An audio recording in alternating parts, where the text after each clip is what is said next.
অন্তর্বর্তীকালীন সরকারের প্রধান উপদেষ্টা ডক্টর মোহাম্মদ ইউনূস বলেছেন, দেশের সর্বোচ্চ সংগঠিত সকল অপরাধের বিচার করা হবে।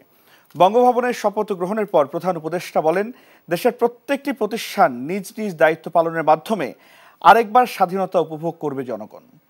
নতুন সরকার দেশের সকল মানুষের সরকার বলেও জানান তিনি। ছাত্র জনতার অভ্যুত্থানে আমাদের দ্বিতীয় স্বাধীনতা অর্জন উৎসবের মুহূর্তে এই স্বাধীনতাকে নস্যাৎ করার জন্য ষড়যন্ত্রকারীরা দেশে একটা অরাজকতার ও ভীতির পরিবেশ সৃষ্টি করেছে। প্রচণ্ড নিষ্ঠুর পতিত স্বৈরাচারী সরকার এসব প্রতিষ্ঠানকে দিয়ে ক্ষমতা কুক্ষিগত করে রেখেছিল। আমরা তার এই প্রচেষ্টা ব্যর্থ করে প্রতিষ্ঠানগুলোর হারানো গৌরব ফিরিয়ে আনব। এই ঘৃণ্য চেষ্টায় ব্যবহৃত হয়ে যারা অপরাধ সংগঠিত করেছে তাদেরকে আইনানুগ বিচারের মাধ্যমে শীঘ্রই উপযুক্ত শাস্তি দেওয়া হবে। একই কথা দেশের সকল মন্ত্রণালয়, সংস্থা, শিক্ষা প্রতিষ্ঠান, নানা কর্মক্ষেত্রের জন্য প্রযোজ্য। সর্বত্র অপরাধের বিচার হবে।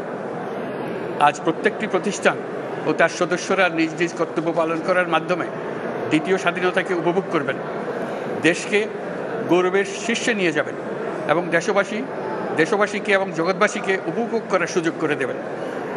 আমি জাতির পক্ষ থেকে প্রত্যেকের নির্ভয়ে আনন্দ চিত্তে নিজ নিজ কর্মস্থলে নিজ নিজ সামর্থ্য নিয়ে এগিয়ে আসতে অনুরোধ করছি। দেশের সকল মানুষকে আজ স্বাধীন, নির্ভয়, নিরুদ্বেগ থাকার জন্য নিশ্চয়তা দেওয়ার জন্য আমাদের ছাত্র শহীদরা প্রাণ দিয়েছেন। এই অভ্যুত্থানের মাধ্যমে সৃষ্ট সরকার দেশের প্রত্যেকের সরকার। এখানে থাকবে সকলের আকাঙ্ক্ষা পূরণের অধিকার। অরাজকতার বিষবাষ্প এখন যেই ছড়াবে, বিজয়ী ছাত্র জনতা সহ মুক্ত মানুষের আইন শৃঙ্খলা বাহিনীর পূর্ণ শক্তি তাকে ব্যর্থ করে দেবে।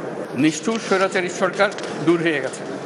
কাল সূর্য উদয়ের সঙ্গে সঙ্গে গণতন্ত্রের, সুবিচারের, মানবাধিকারের নির্ভয়ে মত প্রকাশের পূর্ণ স্বাধীনতার জন্য সকলের স্বাচ্ছন্দ্যে জীবন ধারণের সুযোগ প্রদানের সচেষ্ট সরকারের ঘনিষ্ঠ সান্নিধ্য ও সহমর্মী পরশ দলমত নির্বিশেষে সবাই উপভোগ করবেন। এটাই আমাদের লক্ষ্য। আমাদেরকে এই লক্ষ্য পূরণে সাহায্য করুন। সারা বিশ্ব আজ অবাক হয়ে বলছে, সাবাস বাংলাদেশ, সাবাস বাংলাদেশের ছাত্র জনতা। আমরা এই অর্জনটাকে আর অনেক দূর নিয়ে যেতে চাই। আমাদের ছাত্র জনতার জন্য কিছুই অসম্ভব নয়। আমাদের তরুণরা অসম্ভবকে সম্ভব করতে পারে, তারা সেজন্য প্রতিজ্ঞাবদ্ধ। যদি আমরা ঐক্যবদ্ধ থাকি, ধ্বংসাত্মক কর্মকাণ্ড থেকে দূরে থাকি, সবার জন্য মুক্ত পরিবেশ সৃষ্টি করতে পারি, আমাদের বিজয় অবশ্যই হবে। আল্লাহ, মহান আল্লাহ আমাদের সহায় হন।